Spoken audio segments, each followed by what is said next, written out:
Papa africain, je voudrais savoir pourquoi, après avoir fait un enfant avec une femme et que vous vous quittez, que ce soit en bon terme ou en mauvais terme,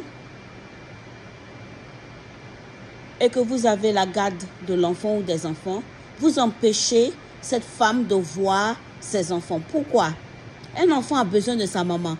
Un garçon, une fille a besoin de son enfant. Vous coupez l'enfant de son côté maternel. L'enfant grandit dans un kind of une imbalance complète. Parce que quand vous prenez l'enfant, vous détachez l'enfant de sa mère, de la culture de sa mère, de sa parenté, de ce côté de sa famille. Et vous prenez l'enfant, vous l'emmenez de votre côté. En général, c'est que moi j'ai vu, c'est que les papas qui font ça, vous prenez l'enfant, vous déposez l'enfant là chez vous. Vous coupez l'enfant de sa relation avec sa mère. Vous détachez l'enfant de sa mère. Vous ne lui permettez plus de voir sa mère. Mais lorsque l'enfant est avec vous, c'est pas comme si vous faites quelque chose d'extraordinaire pour l'enfant. Bon, d'accord, vous pourvoyez à ses besoins. Mais après ça, et la tâche émotionnelle, qu'est-ce que vous en faites? Vous déposez l'enfant dans la maison, c'est la tâche de votre nouvelle épouse de s'occuper de l'enfant d'autrui. Mais ce n'est pas son travail, la nouvelle épouse. Elle s'en fout. Ce ne sont pas ses enfants.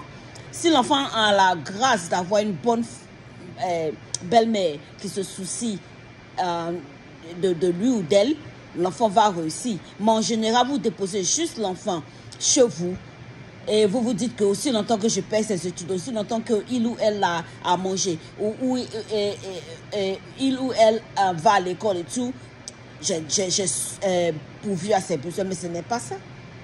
Aimer un enfant pour voir ses besoins, ça va plus loin que ça. Les besoins émotionnels, vous en faites quoi?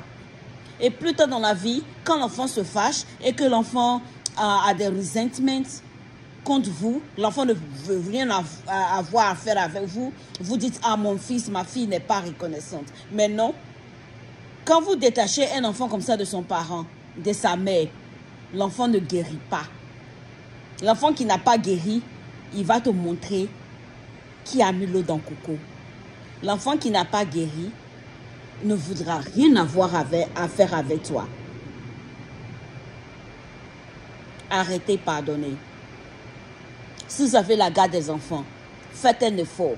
La femme là, vous vous êtes couchés ensemble pour faire l'enfant ou les enfants. Vous êtes unis à vie. Votre sang va couler dans les veines de l'enfant que vous avez créé. À cause de ça, pour vous-même, votre propre suivi, parce qu'on ne sait pas ce que demain sera. Et si demain, c'est l'enfant qui doit te donner un organe? Et si demain, c'est l'enfant qui doit payer les médicaments pour toi? Et si demain, tu es dans une situation où c'est l'enfant qui doit t'en sortir? Imagine quelqu'un qui a un ressentiment contre toi. Tu penses qu'il va vouloir t'aider? Non. Faites un effort. Si vous récupérez l'enfant, assurez-vous qu'il ou elle a des relations avec sa maman. La maman, c'est très, très important. La marâtre, votre femme, c'est votre femme. Ce n'est pas l'enfant de votre... Ce n'est pas la maman de votre enfant.